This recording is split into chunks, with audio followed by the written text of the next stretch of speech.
ಪ್ರಿಯ ವಿದ್ಯಾರ್ಥಿ ಮಿತ್ರರೇ, welcome to study group YouTube channel. ಇವತ್ತಿನ ದಿನ model question paper 2021 and 22 mathematics paper ಅನ್ನು ಸಾಲ್ವ್ ಮಾಡೋಣ. ಫಸ್ಟ್ ಕ್ವಶನ್ ನೋಡಿ, ಎರಡು ಚರಾಕ್ಷರವುಳ್ಳ ರೇಖಾತ್ಮಕ ಸಮೀಕರಣಗಳ ಜೋಡಿಗಳ ಸಂಬಂಧದ ಮೇಲೆ ಕೊಟ್ಟಿದ್ದಾರೆ. ಹಾಗಿದ್ರ a1x plus b1y plus c1 is equals 0. a2x plus b2y plus c2 is equals 0. ಇಲ್ಲಿ ಎರಡು ಚರಾಕ್ಷರವುಳ್ಳ ರೇಖಾತ್ಮಕ ಸಮೀಕರಣಗಳ ಜೋಡಿಗಳನ್ನು ಬರೆದಿದ್ದೇನೆ. a1x b1y plus c1 is equals 0 ಅಂತ ಹೇಳಿದ್ವಿ. a2x plus b2y plus c2 is equals 0 ಅಂತ ಹೇಳಿದ್ವಿ. ಇಲ್ಲಿ a1 b1 c1 a2 b2 c2 ಇವುಗಳು ಏನಾಗಿರ್ತಾವ ಅಂದ್ರೆ ಸ್ಥಿರಾಂಕಗಳಾಗಿರ್ತಾವ. x ಮತ್ತು y ಗಳು ಏನಾಗಿರ್ತಾವ, ಚರಾಕ್ಷರ ಆಗಿರ್ತಾವ ಅಂತ ಹೇಳ್ತೀವಿ. ಈಗ ಈ ರೇಖಾತ್ಮಕ ಜೋಡಿಗಳ ಸಮೀಕರಣಗಳ ಜೋಡಿಗಳು ಹೊಂದಿರಬಹುದಾದ ಸಂಬಂಧಗಳ ಬಗ್ಗೆ ಚರ್ಚೆ ಮಾಡೋಣ. ಮೊದಲನೇದಾಗಿ a1 by a2 is not equals b1 by b2 ಆಗಿದ್ರ a1 by a2 is not equals b1 by b2 ಆಗಿದ್ರ ಈ ರೇಖಾತ್ಮಕ ಸಮೀಕರಣಗಳ ಜೋಡಿ ನಕ್ಷೆಗಳು ಛೇದಿಸುವ ರೇಖೆಗಳಾಗಿರ್ತಾವ ಅಂತ ಹೇಳ್ಬೋದು. ಈ ರೇಖಾತ್ಮಕ ಜೋಡಿ ನಕ್ಷೆಗಳು ಏನಾಗಿರ್ತಾವ್ರಿ, ಛೇದಿಸುವ ನಕ್ಷೆಗಳಾಗಿರ್ತಾವ ಅಥವಾ ಛೇದಿಸುವ ರೇಖೆಗಳಾಗಿರ್ತಾವ. ಛೇದಿಸುವ ರೇಖೆಗಳನ್ನ ಹೊಂದಿರ್ತಾವ ಮತ್ತು ಅನನ್ಯ ಪರಿಹಾರ ಹೊಂದಿರ್ತಾವ. ಛೇದಿಸುವ ರೇಖೆಗಳು ಏನಾಗಿರ್ತಾವ್ರಿ, ಅನನ್ಯ ಪರಿಹಾರ ಹೊಂದಿರ್ತಾವ. ಛೇದಿಸುವ ರೇಖೆಗಳು ಅನನ್ಯ ಪರಿಹಾರ ಹೊಂದಿರ್ತಾವ. ಈಗ ಎರಡನೇ ಕಂಡೀಷನ್, ಎರಡನೇ ಸಂಬಂಧ ನೋಡೋಣ. a1 by a2 is equals b1 by b2 is equals c1 by c2. a1 by a2 is equals b1 by b2 is equals c1 by c2 ಅಂತ ಹೇಳ್ತೀವಿ. ಹೀಗಿದ್ರ ಏನಾಗಿರ್ತವಂದ್ರ ಈ ರೇಖಾತ್ಮಕ ಸಮೀಕರಣಗಳ ಜೋಡಿ ನಕ್ಷೆಗಳು ಪರಸ್ಪರ ಐಕ್ಯವಾಗಿರ್ತಾವ. ಪರಸ್ಪರ ಐಕ್ಯವಾಗಿರುತ್ತವೆ.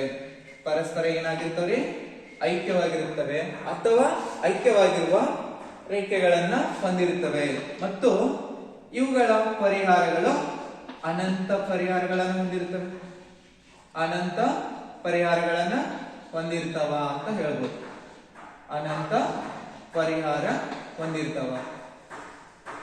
ಐಕ್ಯವಾಗಿರುವ ರೇಖೆಗಳು ಅನಂತ ಪರಿಹಾರ ಹೊಂದಿರ್ತಾವ. ಐಕ್ಯವಾಗಿರ್ಬೇಕಾದ್ರ a1 by a2 is equals b1 by b2 is equals c1 by c2 ಆಗಿರ್ಬೇಕು. ನೆಕ್ಸ್ಟ್ ಮೂರನೇದಾಗಿ ಇಲ್ಲಿ a1 divided by a2 is equals b1 by b2 is not equals c1 by c2 ಆಗಿದ್ರ ಆ ರೇಖೆಗಳು ಈ ರೇಖಾತ್ಮಕ ಸಮೀಕರಣಗಳ ಜೋಡಿ ನಕ್ಷೆಗಳು ಏನಾಗಿರ್ತಾವಂದ್ರ ಪರಸ್ಪರ ಸಮಾಂತರವಾಗಿರ್ತಾವ ಅಥವಾ ಸಮಾಂತರ ರೇಖೆಗಳನ್ನ ಹೊಂದಿರ್ತಾವ. ಸಮಾಂತರ ರೇಖೆಗಳನ್ನ ಹೊಂದಿರುತ್ತವೆ. ಸಮಾಂತರ ರೇಖೆಗಳಿದ್ರಂದ್ರ ಅವುಗಳಿಗೆ ಯಾವುದೇ ಪರಿಹಾರ ಇರೋದಿಲ್ಲ. ಸಮಾಂತರ ಸಮಾಂತರ ರೇಖೆಗಳಿರ್ತಾವ. ಸಮಾಂತರ ರೇಖೆಗಳು ಯಾವುದೇ ಪರಿಹಾರ ಹೊಂದಿರೋದಿಲ್ಲ. ಸಮಾಂತರ ರೇಖೆಗಳು ಯಾವುದೇ ಪರಿಹಾರವನ್ನ ಹೊಂದಿರುವುದಿಲ್ಲ.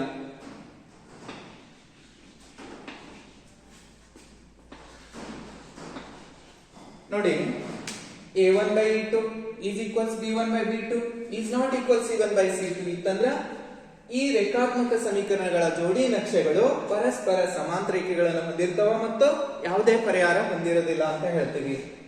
a1 by a2 is equals b1 by b2 is equals c1 by c2 ಆಗಿತ್ತಂದ್ರ ಈ ರೇಖಾತ್ಮಕ ಸಮೀಕರಣಗಳ ಜೋಡಿ ನಕ್ಷೆಗಳು ಪರಸ್ಪರ ಐಕ್ಯವಾಗಿರುತ್ತವ ಮತ್ತು ಅನಂತ ಪರಿಹಾರವನ್ನ ಹೊಂದಿರ್ತಾವ. ಈ ರೇಖಾತ್ಮಕ ಸಮೀಕರಣಗಳ ಜೋಡಿ ನಕ್ಷೆಗಳು a1 by a2 is not equals b1 by b2 ಆಗಿತ್ತಂದ್ರ ನಕ್ಷೆ ಏನಾಗಿರ್ತದ, ಛೇದಿಸುವ ರೇಖೆಗಳನ್ನು ಹೊಂದಿರ್ತದ ಮತ್ತು ಅನನ್ಯ ಪರಿಹಾರವನ್ನು ಹೊಂದಿರ್ತದ ಅಂತ ಹೇಳ್ತೀವಿ. ಹಾಗೆ ಇವಾಗ ಸೆಕೆಂಡ್ ಕ್ವಶನ್ ನೋಡೋಣ. ಸೆಕೆಂಡ್ ಕ್ವಶನ್ ಇಲ್ಲಿ ಸಮಾಂತರ ಶ್ರೇಣಿ ಮೇಲೆ ಕ್ವಶನ್ ಕೊಟ್ಟಿದ್ದಾರೆ. ಸಮಾಂತರ ಶ್ರೇಣಿಗೆ ಏನ್ ಕೇಳಿದಾರೆ ಅಂದ್ರ, ಒಂದು ಸಮಾಂತರ ಶ್ರೇಣಿ ಕೊಟ್ಟಾರ. ಇದು 100 ಅದ, ಎರಡನೇ ಕ್ವಶನ್ ಇದು. ನೆಕ್ಸ್ಟ್ 93, ಅದಾದ ನಂತರ ನೆಕ್ಸ್ಟ್ 86 ಅಂಡ್ ಸೋ ಆನ್ ಅಂತ ಕೊಟ್ಟಿದ್ದಾರೆ. ಹೀಗಿದ್ದಾಗ ಈ ಸಮಾಂತರ ಶ್ರೇಣಿಯ ಸಾಮಾನ್ಯ ವ್ಯತ್ಯಾಸ, ಈ ಸಮಾಂತರ ಶ್ರೇಣಿಯ ಸಾಮಾನ್ಯ ವ್ಯತ್ಯಾಸ ಎಷ್ಟು ಅಂತ ಕೇಳ್ತಾರೆ. ಸಮಾಂತರ ಶ್ರೇಣಿಯ ಸಾಮಾನ್ಯ ವ್ಯತ್ಯಾಸ ಕಂಡುಹಿಡಿಯಬೇಕಾದ್ರೆ ನಮ್ಗೆ ಒಂದು ಫಾರ್ಮುಲಾ ಗೊತ್ತಿದೆ. D is equals A2 minus A1 ಅಂತ ಹೇಳ್ತೀವಿ. ನೋಡಿ, ಸಮಾಂತರ ಶ್ರೇಣಿಯ ಮುಂದಿನ ಪದದಲ್ಲಿ ಹಿಂದಿನ ಪದವನ್ನ ಕಳೆದ್ರೆ ನಮ್ಗೇನ್ ಸಿಗುತ್ತೆ? ಸಾಮಾನ್ಯ ವ್ಯತ್ಯಾಸ ಸಿಗುತ್ತೆ. ಹಾಗಿದ್ರ ನೋಡಿ, ಮೊದಲನೇ ಪದ 100, ಎರಡನೇ ಪದ 93, ಮೂರನೇ ಪದ 86 ಅಂತ ಹೇಳ್ತೀವಿ. ಈಗ ನಾವು ಇವಾಗ ಎರಡನೇ ಪದದಲ್ಲಿ ಒಂದನೇ ಪದ ಕಳಿಬೇಕು. ನೋಡೋಣ, 93 minus 100, 93 minus 100 is equals -7. ಅಂದ್ರೆ ಅವ್ರು ಆಪ್ಷನ್ ಏನ್ ಕೊಟ್ಟಿದ್ದಾರೆ ಅಂದ್ರೆ 4 ಆಪ್ಷನ್ ಕೊಟ್ಟಿದ್ದಾರೆ. ಮೊದಲನೇ ಆಪ್ಷನ್ +4 ಅಂತ ಕೊಟ್ಟಾರೆ, ಎರಡನೇ ಆಪ್ಷನ್ 8 ಅಂತ ಕೊಟ್ಟಾರೆ, ಮೂರನೇ ಆಪ್ಷನ್ 7 ಅಂತ ಕೊಟ್ಟಾರೆ +7, ನಾಲ್ಕನೇ ಆಪ್ಷನ್ -7 ಅಂತ ಕೊಟ್ಟಿದ್ದಾರೆ. ಹಾಗಿದ್ರ -7 ಅಂದ್ರೆ ಅದು ಆನ್ಸರ್ ಡಿ ಆಪ್ಷನ್ ರೈಟ್ ಆಗಿರುತ್ತೆ. ಈಗ ಮೂರನೇ ಕ್ವಶನ್ ಸಾಲ್ವ್ ಮಾಡೋಣ. ಮೂರನೇ ಕ್ವಶನ್ ಏನದ ಅಂದ್ರ, ಒಂದು ವರ್ಗ ಸಮೀಕರಣದ ಶೋಧಕದ ಬೆಲೆ 0 ಆದಾಗ ಮೂಲಗಳ ಸ್ವಭಾವ ಅಂತ ಕೇಳ್ತಾರೆ. ಒಂದು ವರ್ಗ ಸಮೀಕರಣದ ಶೋಧಕ ಅಂದ್ರೆ ಇಲ್ಲಿ ಡಿಸ್ಕ್ರಿಮಿನೆಂಟ್ ಡೆಲ್ಟಾ ಈಸ್ ಈಕ್ವಲ್ಸ್ 0 ಆಗಿದೆ. ಡೆಲ್ಟಾ ಈಸ್ ಈಕ್ವಲ್ಸ್ 0 ಆಗಿತ್ತಂದ್ರ ಅವುಗಳ ಮೂಲಗಳ ಸ್ವಭಾವ. ಡೆಲ್ಟಾ ಅಂದ್ರೆ ನಾವ್ ಏನಂತ ಹೇಳ್ತೀವಿ? ಇದು b² - 4ac. ಡೆಲ್ಟಾ ಅಂದ್ರೆ b² - 4ac ನ ಬೆಲೆ. b² - 4ac ನ ಬೆಲೆ 0ಕ್ಕಿಂತ ಚಿಕ್ಕದಾಗಿದ್ರ, 0ಗೆ ಸಮ ಆಗಿದ್ರ ಅಂತ ಹೇಳಿದ್ದಾರೆ. ಇಲ್ಲಿ ಶೋಧಕದ ಬೆಲೆ 0ಗೆ ಸಮನಾದ್ರೆ ಮೂಲಗಳ ಸ್ವಭಾವ ಏನಾಗುತ್ತೆ ಅಂತ ಹೇಳ್ತಾರೆ. 0ಗೆ ಸಮ ಆದ್ರೆ ಮೂಲಗಳ ಸ್ವಭಾವ ಯಾವಾಗ್ಲೂ ಇಲ್ಲಿ ಏನಂತ ಹೇಳ್ಬೋದು? ಮೂಲಗಳು ವಾಸ್ತವ ಮತ್ತು ಸಮ ಆಗಿರ್ತಾವ ಅಂತ ಹೇಳ್ಬೋದು. ಮೂಲಗಳು ವಾಸ್ತವ ಮತ್ತು ಸಮ ಆಗಿರ್ತಾವ ಅಂತ ಹೇಳ್ಬೋದು. ರಿಯಲೈನ್ ಈಕ್ವಲ್, ಮೂಲಗಳು ರಿಯಲೈನ್ ಈಕ್ವಲ್ ಅಂತ ಹೇಳ್ತೀವಿ. Roots are real and equal.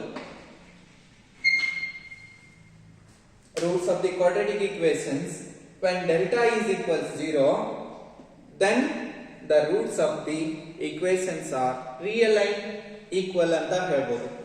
ವಾಸ್ತವ ಮತ್ತು ಸಮನಾದ ಮೂಲಗಳನ್ನ ಹೊಂದಿರುತ್ತದೆ. ಯಾವುದೇ ಒಂದು ವರ್ಗ ಸಮೀಕರಣದ ಶೋಧಕದ ಬೆಲೆ 0ಗೆ ಸಮ ಆದ್ರೆ ಅದರ ಮೂಲಗಳು ವಾಸ್ತವ ಮತ್ತು ಸಮನಾದ ಮೂಲಗಳನ್ನ ಹೊಂದಿರುತ್ತದೆ ಅಂತ ಹೇಳ್ತೀವಿ. ಇದರಲ್ಲೂ ಕೂಡ 3 ಕಂಡೀಷನ್ ಬರ್ತಾವ, ಅವುಗಳನ್ನ ನೋಡ್ಕೊಂಡ್ಬಿಡೋಣ.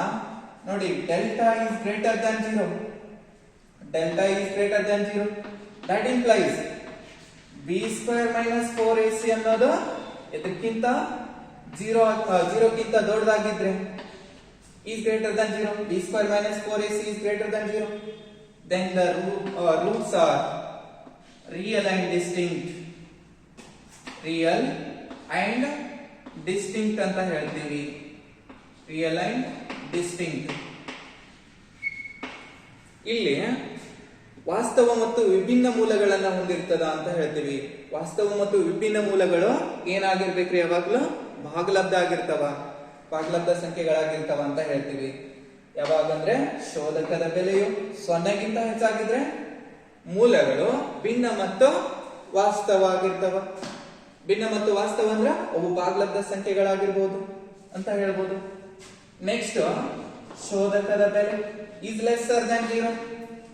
ಡೆಲ್ಟಾ ಈಸ್ ಲೆಸ್ಸರ್ ದ್ಯಾನ್ 0 ಆಗಿತ್ತಂದ್ರೆ b² - 4ac is lesser than 0 ಆಗಿತ್ತಂದ್ರೆ ಅವಾಗ ಏನಾಗಿರ್ತದ?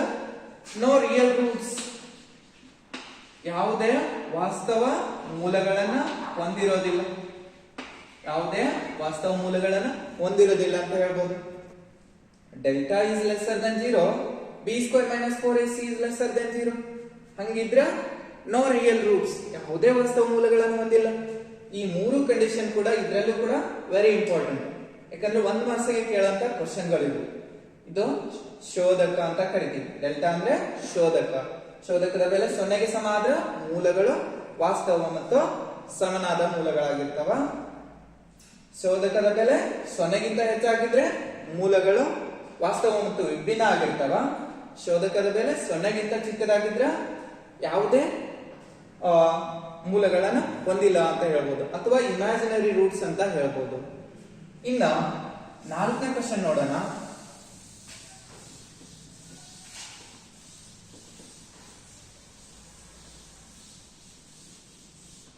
ಓಕೆ, 4ನೇ ಕ್ವಶನ್ ಏನ್ ಹೇಳಿದಾರೆ ನೋಡಿ. ಇಲ್ಲಿ ಕೊಸೆಕ್ 45 ನ ಬೆಲೆ ಎಷ್ಟಂತ ಕೇಳ್ತಾರೆ.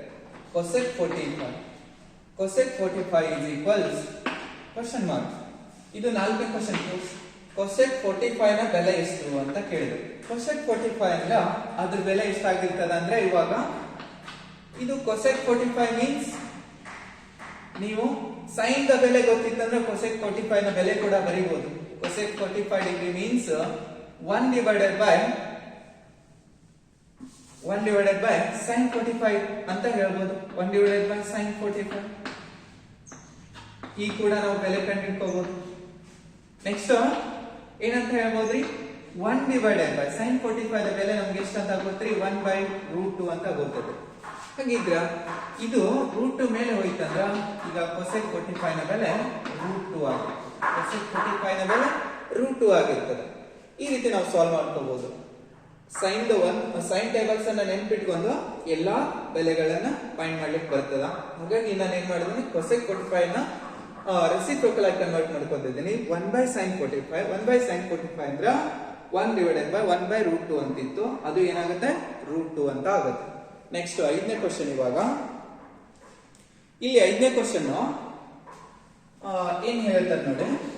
P of xy ಅನ್ನೋದೊಂದು ಬಿಂದು ಅದ. ಇದು ಕಾರ್ಟೇಸಿಯನ್ ಸಿಸ್ಟಮ್ ಅಲ್ಲಿ ಅದ. P of xy ಅನ್ನೋದು ಒಂದು ಬಿಂದು ಅಲ್ಲ.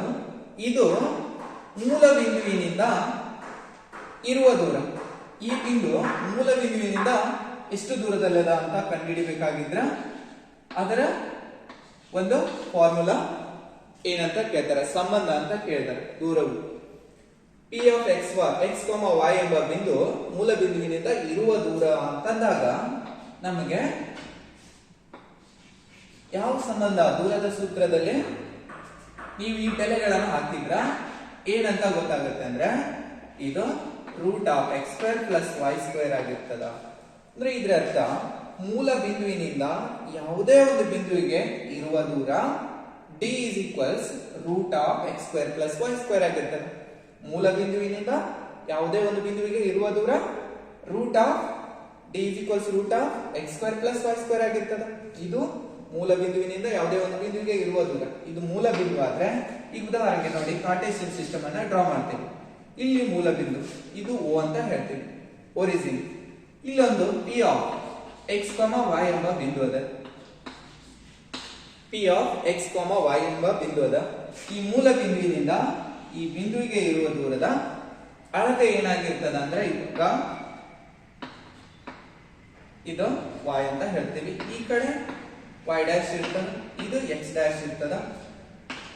ಓಕೆ, ಮೂಲ ಬಿಂದುವಿನಿಂದ ಯಾವುದೇ ಒಂದು ಬಿಂದು P, ಈ ಬಿಂದುವಿಗೆ ಇರುವ ದೂರವನ್ನು ಕಂಡುಹಿಡಿಬೇಕಾದ್ರೆ ನಮಗ d = √(x² + y² ಗೊತ್ತಿತ್ತಂದ್ರ ಕಂಡುಹಿಡಿಬಹುದು. Next one, ಇವಾಗ 6ನೇ ಕ್ವಶನ್ ನೋಡೋಣ.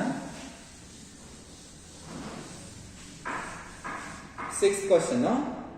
ಇಲ್ಲಿ ಮಧ್ಯಾಂಕ, ಬಹುಲಕ ಮತ್ತು ಸರಾಸರಿಗಳ ನಡುವಿನ ಸಂಬಂಧ. ಮಧ್ಯಾಂಕ, ಬಹುಲಕ ಮತ್ತು ಸರಾಸರಿಗಳ ನಡುವಿನ ಸಂಬಂಧ ಏನಾಗಿರ್ತದೆ ನೋಡಿ. ಇಲ್ಲಿ ನಾವು ಇವಾಗ ಮಧ್ಯಾಂಕ,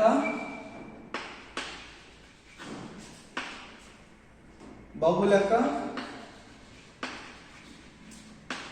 ಮತ್ತು ಸರಾಸರಿ ನೋಡಿ, ಮೀಡಿಯನ್, ಮಾಡ್, ಮೀನ್ ಅಂತ ಬರ್ದಿದೆ.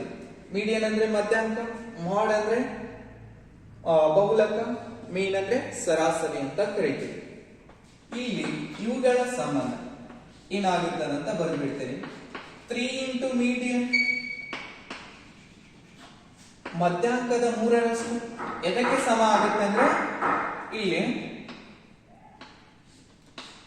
ಮಧ್ಯಾಂಕದ 3ರಷ್ಟು ಇದಕ್ಕೆ ಸಮ ಆಗುತ್ತೆ ನೋಡಿ. ಇದು ಮಾಡ್ ಪ್ಲಸ್ 2 ಇಂಟು ಮೀನ್ ಅಥವಾ ಎವರೇಜ್ ಅಂತ ಕರೀತೀವಿ.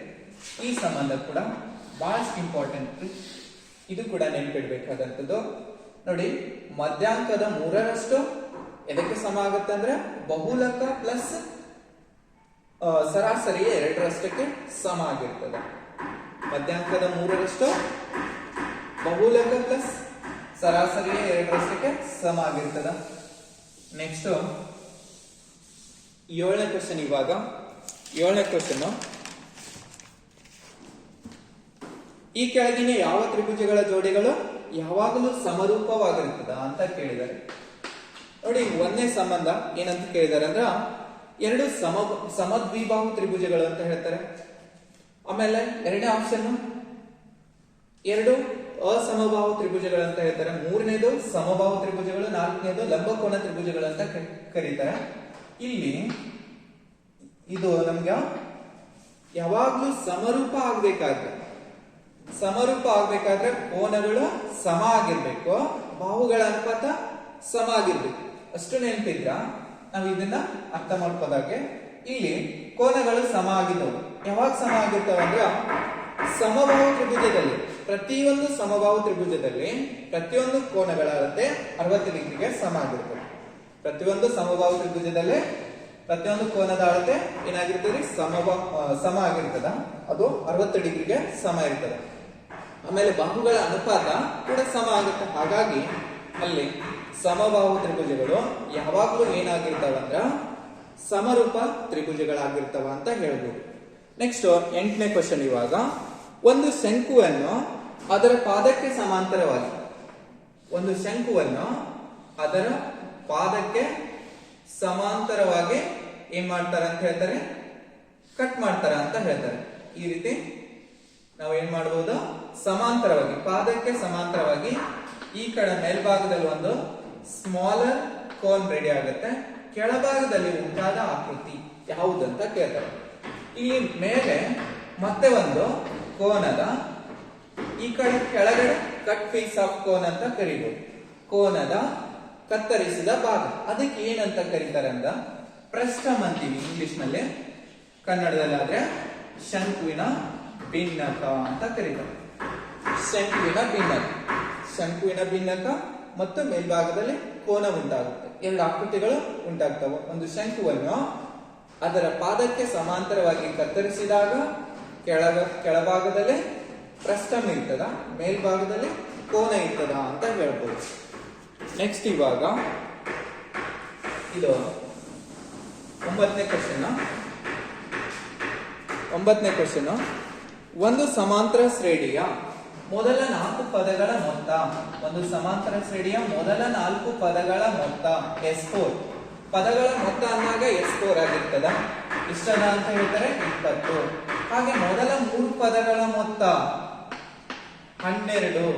ಹಾಗಾದ್ರೆ ನಮಗೆ 4ನೇ ಪದ ಎಷ್ಟು ಅಂತ ಕೇಳಿದರೆ, ಈಗ ನಮ್ಗೆ ಮೊದಲ 4 ಪದಗಳ ಮೊತ್ತ ಕೊಟ್ಟಾರ, ಮೊದಲ 3 ಪದಗಳ ಮೊತ್ತ ಕೊಟ್ಟಾರ, 4ನೇ ಪದ ಕಂಡುಹಿಡಿ ಅಂದ್ರೆ ಒಂದು ಫಾರ್ಮುಲಾ ಶಾರ್ಟ್ ಆಗಿ ನಾವು ಇದನ್ನ ಸಾಲ್ವ್ ಮಾಡಬಹುದು. ಯಾವ ಫಾರ್ಮುಲಾ ಅಂದ್ರೆ n = Sn - Sn - 1. ಈ ಫಾರ್ಮುಲಾ ಗೊತ್ತಿತ್ತಂದ್ರೆ ನಾವು ಇದನ್ನ ಶಾರ್ಟ್ ಆಗಿ ಬಿಡಿಸಬಹುದು. ಇಲ್ಲ ಅಂದ್ರೆ ನಾವು ಇದನ್ನ ಲೆಂಥಿ ಆಗಿ ಬಿಡಿಸಿದ್ರ ಇದು ಟೈಮ್ ಅನ್ನ ಕನ್ಸ್ಯೂಮ್ ಮಾಡ್ತದ. ಹಾಗಾಗಿ ಈ ಫಾರ್ಮುಲಾನ ನೆನ್ಪಿಟ್ಕೋಬೇಕು. ಇಲ್ಲಿ n ಅಂದ್ರೆ 4 ಅಂತ ತಿಳ್ಕೊಳ್ಳಿ. n - 1 ಅಂದ್ರೆ 4 ದಾಗ 1 ಮೈನಸ್ ಮಾಡಿದ್ರೆ 3 ಆಗುತ್ತೆ. ಹಾಗಾದ್ರೆ n ಅಂದ್ರೆ 4, A4 ನೋಡಿ. ಇದು ಏನಾಗುತ್ತೆ ಇವಾಗ S4. ನೆಕ್ಸ್ಟ್ ಇದು ಏನಾಗುತ್ತೆ S3 ಆಗುತ್ತೆ. ಈಗ S4 ಅಂದ್ರೆ 20, S3 ಅಂದ್ರೆ 12. ಹಾಗಾದ್ರೆ 20 ಅಲ್ಲಿ 12 ಮೈನಸ್ ಮಾಡಿದ್ರೆ 8 ಬರ್ತದ. ಹಾಗಾದ್ರೆ A4 ಎಷ್ಟಾಯ್ತ್ರಿ 8. A4 is equals 8. ನಾಲ್ಕನೇ ಪದ 8 ಅಂತ ಗೊತ್ತಾಯ್ತು. ಸಮಾಂತರ ಶ್ರೇಣಿಯ ಮೊದಲ 4 ಪದಗಳ ಮೊತ್ತ, ಸಮಾಂತರ ಶ್ರೇಣಿಯ ಮೊದಲ 3 ಪದಗಳ ಮೊತ್ತ, ಆಮೇಲೆ 4ನೇ ಪದ ಕಂಡುಹಿಡಿಯಬೇಕು. ಹಾಗಾಗಿ ನಾವೇನ್ ಮಾಡಿದೀವಿ, n ನೇ ಪದ ಕಂಡುಹಿಡಿಬೇಕಾದ್ರೆ n ಪದಗಳ ಮೊತ್ತದಲ್ಲಿ